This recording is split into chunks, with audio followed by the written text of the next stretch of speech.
Hello everybody, this is Sofia from MOUSTACHIO CRAFTS, and today I will be going to show you how to make a Polymer clay hamburger. These are really fun to make, and if you do not have Polymer clay, you can also use that air dry clay or I think Model Magic maybe, I'm not sure, but this is a very exciting and fun project to make, and I can't wait to get started. But first, if you hear a movie going around on the background, it's just a movie, so don't be bothered by that. I'll try to talk a little louder so you can hear me. So yeah, without further ado, let's organize our supplies and get started. Okay, so the first thing you're going to want to do is take some tan or beige clay.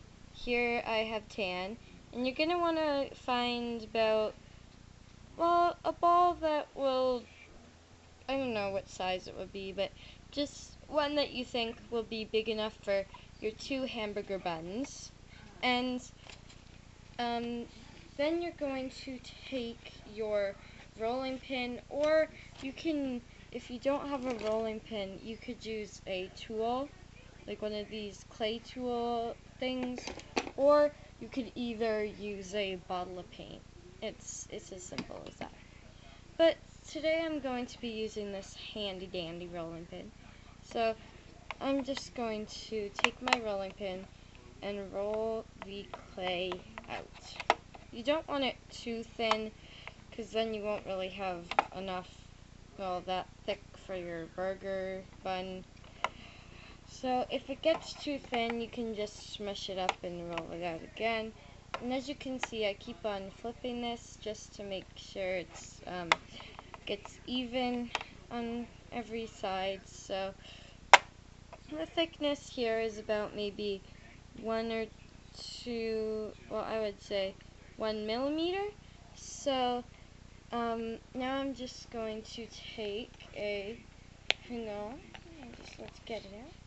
A circle cutter that it is a little small, but if you want, like, it fits on my finger, but if you want your burger a little bigger, you can, or you don't have any tools or cookie cutters, you can just use a tool to cut out the shape, whichever shape you would like, and then you can just redo the clay. So I'm just going to push down my cookie cutter and pull it out. And then, I don't know if I can make another one, but I'm gonna leave this one like that because, well, it is big enough, but I want my top bun to be a little thicker because it's the top bun, so I'm just gonna put that over there, and I'm just gonna mash this up again. So, I'll be back after I do the other bun a little bit thicker. Okay, so now that I am back, I cut out my 2 burger buns, but I'm also going to be making a sandwich at the same time. So just letting you guys know, if you see 2 squares, it'll be for the sandwich. So I'll be back. After I am done cutting my shapes out, so here I have my burger buns, and here I have my sandwich. Even though we're not making a sandwich today, we're making a burger, I'm going to show you how you could shape a piece of bread to look like a bun, sorry, not a bun, piece of bread for a sandwich.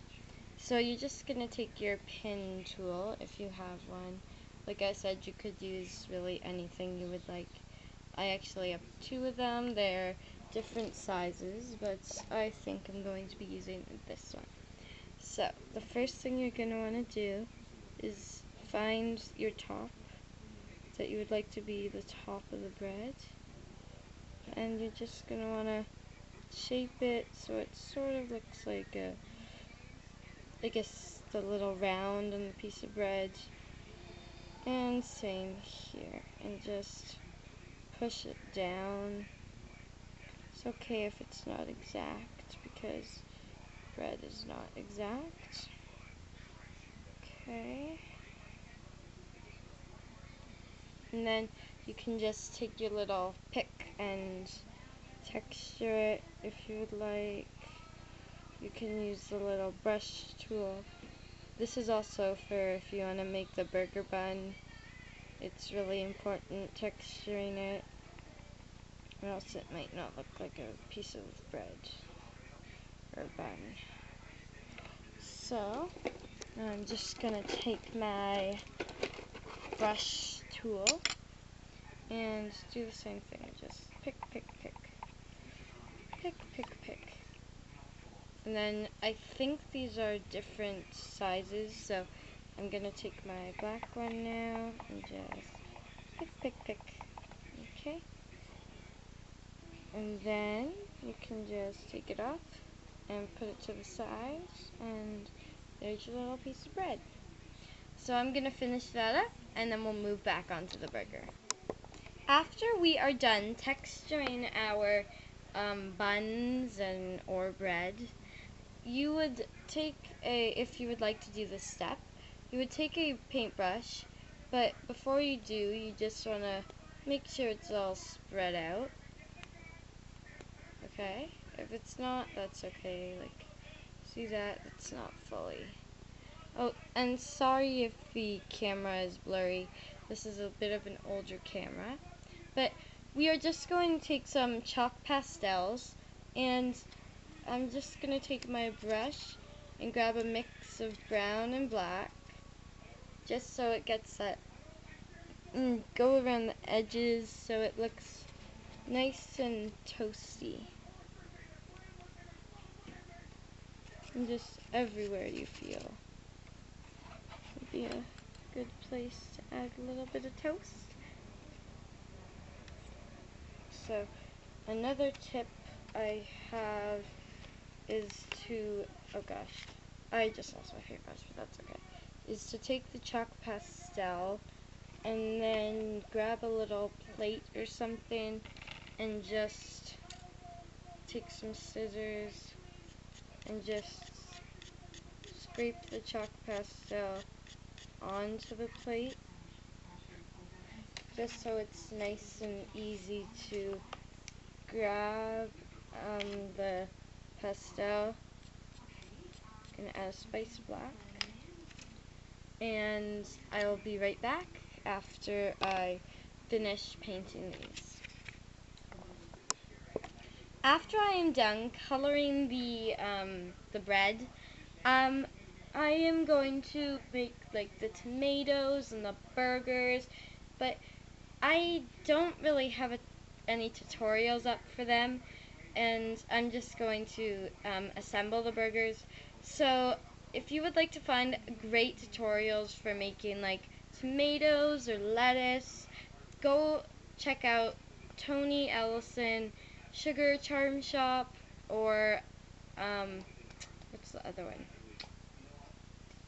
I don't know the other one, but there's Tony Ellison Sugar Charm Shop and many more that you can go check out. So I'm going to make them and assemble the burgers, and well, I'll show you how to assemble them, and then we will be done this tutorial. I am going to show you how to make the patty of the burger, so watch and learn. I just took some brown clay and a little bit of this tan, and I just mixed it together to create a nice browny tan.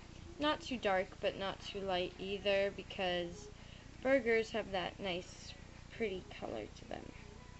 So, you're going to put your patty on the board, or whatever you're using, and you're just going to roll it out a little tiny bit, depending on how much you have and what size cutter you're using, just the smallest bit, because I want it to be nice and thick, so it creates a nice thick patty. And you can use the same cookie cutter or same size shape for the bun as the burger, but I'm going to be using a little bit of a smaller one because I think it would be a little better, but it's not that much smaller. So gonna take this and just smush it into my little patty, or my little patty dough. And there's my little patty. So as you can see here, it's not that much bigger. So once we have the lettuce and all the tomatoes and things, sorry, I didn't know if you could see that. It's not that much bigger. So once we have the patty on and tomatoes, you won't really be able to tell a difference. You can always add a little bit of grill marks if you would like, and it's really simple. Just take your little tool, pick your toothpick tool, or toothpick if you don't have one, and just stretch it through your burger. So you create some lines. They're either called grill marks or grill lines. So, yeah. And if you guys watch this channel, just letting you know, most of our polymer clay tutorials will be about food because I am a big food fan. I love to bake, cook, and Haley also really likes to as well. So I'm just saying that if you want to get like little, I don't know, little figurines or dogs, this wouldn't be the channel. But yeah, okay. So I'm going to shade the burger a little bit, and then I will make the lettuce, and I will be back. So hello everyone, I'm back, and I'm just finishing up the sandwich and the burger. The burger is almost done. I just need to add the condiments to both of them. So I'm adding mustard to the sandwich and ketchup and mustard to the burger. So thank you so much for watching this video, and I hope this taught you a little bit about polymer clay and just how to make a burger, how to express yourself through food. So thank you so much, and we'll see you next time. Bye!